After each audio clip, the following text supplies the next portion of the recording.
മലബാർ സഭയുടെ ആരാധനാക്രമ വത്സരത്തിലെ രണ്ടാമത്തെ കാലമാണ് ദനഹാകാലം. മിശിഹ തന്റെ പരസ്യ ജീവിതത്തിന് ആരംഭം കുറിച്ചുകൊണ്ട് സ്നാപക യോഹന്നാനിൽ നിന്ന് ജ്ഞാനസ്നാനം സ്വീകരിച്ചു. ഈ അവസരത്തിൽ പിതാവായ ദൈവം തന്റെ പുത്രനെ തന്നെ ലോകത്തിന് വെളിപ്പെടുത്തിക്കൊടുത്തതിനെയാണ് പൗരസ്ത്യ സുറിയാനി സഭയിലെ ആരാധനാക്രമത്തിൽ ദനഹ എന്ന വാക്കുകൊണ്ട് അർത്ഥമാക്കുന്നത്. ദനഹ എന്ന സുറിയാനി പദത്തിന്റെ വാച്യാർത്ഥം സൂര്യോദയം എന്നാണ്. ജനുവരി 6-നാണ് പൗരസ്ത്യ സഭയിൽ ദനഹ തിരുനാൾ ആഘോഷിക്കുന്നത്. ദനഹ തിരുനാൾ മുതൽ 50 നോമ്പ് വരെയുള്ള കാലയളവിനെയാണ് ദനഹ കാലമെന്ന് നാം വിളിക്കുക. ജ്ഞാനസ്നാനത്തിലൂടെ മിശിഹ ലോകത്തിന് വെളിപ്പെടുത്തപ്പെട്ടത് ഈശോയുടെ രഹസ്യവും പരസ്യവുമായ ജീവിതം, ഈശോയുടെ മനുഷ്യത്വവും ദൈവത്വവും, പരിശുദ്ധ ത്രിത്വത്തിന്റെ വെളിപ്പെടുത്തൽ, വിശുദ്ധന്മാർക്ക് മിശിഹയുടെ പ്രത്യക്ഷീകരണത്തിനുള്ള പങ്ക് തുടങ്ങിയ രക്ഷാകര രഹസ്യങ്ങൾ നാം ദനഹ കാലത്ത് അനുസ്മരിക്കുന്നു. ഓരോരുത്തരും അവരവരുടെ ജ്ഞാനസ്നാനം സ്വന്ത വിശ്വാസത്തിന്റെ പരസ്യ പ്രഖ്യാപനമായും ഈശോയുടെ മരണത്തിലും ഉയർപ്പിലുമുള്ള പങ്കുചേരലായും പരിശുദ്ധ ത്രിത്വത്തോടുള്ള വ്യക്തിപരമായ ബന്ധമായും മനസ്സിലാക്കി ജീവിത നവീകരണം സാധിക്കുവാൻ ദനഹ കാലം വിശ്വാസികളെ പ്രേരിപ്പിക്കുന്നു. ദനഹ തിരുനാളിനോടനുബന്ധിച്ച് സീറോ മലബാർ ക്രിസ്ത്യാനികളുടെ ഇടയിൽ പ്രചാരത്തിലിരിക്കുന്ന 2 ആചാരങ്ങളാണ് രാക്കൂളി തിരുനാളും പിണ്ടികുത്തി തിരുനാളും. ദനഹായുടെ തലേ ദിവസം രാത്രിയിൽ അടുത്തുള്ള കുളത്തിലോ നദിയിലോ പോയി യോർദാൻ നദിയിൽ വെച്ച് ഈശോ ജ്ഞാനസ്നാനം സ്വീകരിച്ചതിനെ അനുസ്മരിച്ചുകൊണ്ട് നടത്തുന്ന കുളിയാണ് രാക്കുളി എന്ന് പറയുന്നത്. നമ്മുടെ ജ്ഞാനസ്നാനത്തിന്റെ അടിസ്ഥാനം ഈശോയുടെ മാമോദീസായാണെന്ന് ഇതുവഴി പ്രഖ്യാപിക്കുന്നു. പിണ്ടികുത്തി തിരുനാളും ജനുവരി 6-ന് തലേദിവസം വൈകുന്നേരം റംഷ പ്രാർത്ഥനയോടെ ആഘോഷിക്കുന്നു. ലോകത്തിന്റെ പ്രകാശമായി പ്രത്യക്ഷപ്പെട്ട മിശിഹായെ ഏൽപ്പയ്യ പാടി ഇവിടെ അനുസ്മരിക്കുന്നു.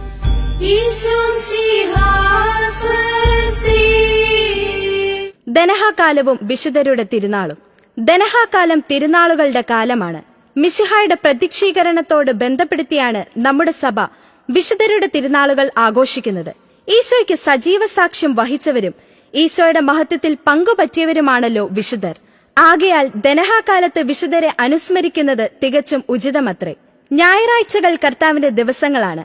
അതിനാൽ വെള്ളിയാഴ്ചകളിലാണ് വിശുദ്ധരുടെ തിരുനാളുകൾ ആഘോഷിക്കുക. ദനഹാകാലത്തെ ആദ്യ വെള്ളിയാഴ്ച സ്നാപക യോഹന്നാന്റെ തിരുനാളും 2-ാം വെള്ളിയാഴ്ച പത്രോസ് പൗലോസ് സ്ലീഹന്മാരുടെയും 3-ാം വെള്ളിയാഴ്ച സുവിശേഷകന്മാരുടെയും 4-ാം വെള്ളിയാഴ്ച മിശിഹായ്ക്ക് സാക്ഷ്യം വഹിച്ച ആദ്യത്തെ രക്തസാക്ഷി വിശുദ്ധ എസ്തപ്പാനോസും 5-ാം വെള്ളിയാഴ്ച മൽപ്പാന്മാരും 6-ാം വെള്ളിയാഴ്ച ഇടവക മധ്യസ്ഥരും അവസാന വെള്ളിയാഴ്ച സകല മരിച്ചവരുടെയും തിരുനാളുമാണ് ആചരിക്കപ്പെടുക. 3 നോമ്പ്.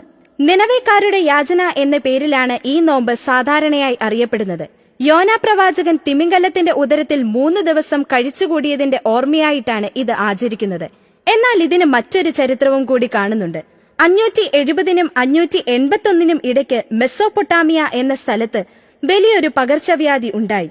ജനങ്ങളെല്ലാം ദൈവകാരുണ്യത്തിനായി യാചിച്ചപ്പോൾ ഒരു മാലാഖ പ്രത്യക്ഷപ്പെട്ടുകൊണ്ട് പ്രാർത്ഥനയും ഉപവാസവും നടത്താൻ നിർദ്ദേശിച്ചു. തിങ്കൾ, ചൊവ്വ, ബുധൻ ദിവസങ്ങളിൽ ഉപവസിക്കുകയും വെള്ളിയാഴ്ച പരിശുദ്ധ കുർബാന സ്വീകരിക്കുകയും ചെയ്തതിന്റെ ഫലമായി പകർച്ചവ്യാധി അവരെ വിട്ടുമാറുകയും ചെയ്തു. ഇതിന്റെ ഓർമ്മയ്ക്കായി ആണ്ടുതോറും ഈ നോമ്പ് ആചരിക്കുവാൻ തീരുമാനിച്ചു. മലബാർ ക്രിസ്ത്യാനികൾ ഈ നോമ്പിന് 18-ാം ഇടം എന്നുകൂടി വിളിക്കുന്നു. ദനഹാകാലം കൂടുതൽ അർത്ഥവത്താകുവാൻ ചില കാര്യങ്ങൾ ചെയ്താലോ? നമ്മുടെ ജ്ഞാനസ്നാന ദിവസം ഓർക്കുവാനും തലതൊട്ടപ്പനെയും തലതൊട്ടമ്മയും സന്ദർശിക്കുവാനും സമയം കണ്ടെത്താം. മാമോദീസായിൽ എടുത്ത വാഗ്ദാനങ്ങൾ നവീകരിക്കുവാനും പരിശ്രമിക്കാം. നമ്മുടെ പേരിന് കാരണക്കാരായ വിശുദ്ധരെ ആഴത്തിൽ അറിയുവാനും ഈശോയിൽ വളരുവാൻ ഈ വിശുദ്ധരുടെ മാധ്യസ്ഥം തേടുകയും ചെയ്യാം. നമ്മുടെ കുടുംബത്തിൽ നിന്നും മരിച്ചുപോയവരെ അനുസ്മരിക്കുവാനും അവരുടെ കബറിടങ്ങൾ സന്ദർശിക്കുവാനും സമയം കണ്ടെത്താം. 3 നോമ്പാചരണം കൂടുതൽ സജീവമാക്കാം. നന്മ ചെയ്ത് ചുറ്റി സഞ്ചരിച്ച് ഈശോയെ അനുസ്മരിച്ച് കുടുംബത്തിലും അയൽപ്പക്കങ്ങളിലും ഉള്ളവർക്ക് നന്മ ചെയ്ത് ഈശോയുടെ സാക്ഷികളാകാം. സീറോ മലബാർ സഭയിലെ വിശുദ്ധരെക്കുറിച്ചും അവരുടെ ജീവിത വിശുദ്ധിയെ പ്രകീർത്തിക്കുന്ന നാടകങ്ങൾ, ഡോക്യുമെന്ററികൾ, കഥാപ്രസംഗങ്ങൾ എന്നിവ അവതരിപ്പിച്ച് വീഡിയോയിൽ പകർത്തി ഇവയെ യൂട്യൂബ് ചാനലിൽ കൂടി ഷെയർ ചെയ്യാം. ദൈവമഹത്വവും ശക്തിയുമെല്ലാം മറച്ചുവെച്ചുകൊണ്ട് ജീവിതത്തിന്റെ നല്ല ഭാഗവും അജ്ഞാതനായി ഒരു തച്ചന്റെ മകൻ മാത്രമായി മറ്റുള്ളവർ കാണത്തക്ക വിധം ജീവിച്ച ഈശോയെ ലോകത്തിനു മുൻപിൽ സ്വർഗം വെളിപ്പെടുത്തിയ നിമിഷമാണ് ഈശോയുടെ ജ്ഞാനസ്നാന അവസരം. നിത്യപിതാവായ ദൈവവും ദൈവപുത്രനായ ഈശോയും റൂഹാദ കുദിശായും ലോകത്തിന് വെളിപ്പെടുത്തപ്പെട്ടതിന്റെ ഓർമ്മ അനുസ്മരിക്കുന്ന ദനഹാകാലത്തിന്റെ ചൈതന്യത്തിൽ ജീവിച്ച് ത്രിത്വാത്മക ജീവൻ പ്രാപിക്കാൻ നമുക്ക് പരിശ്രമിക്കാം.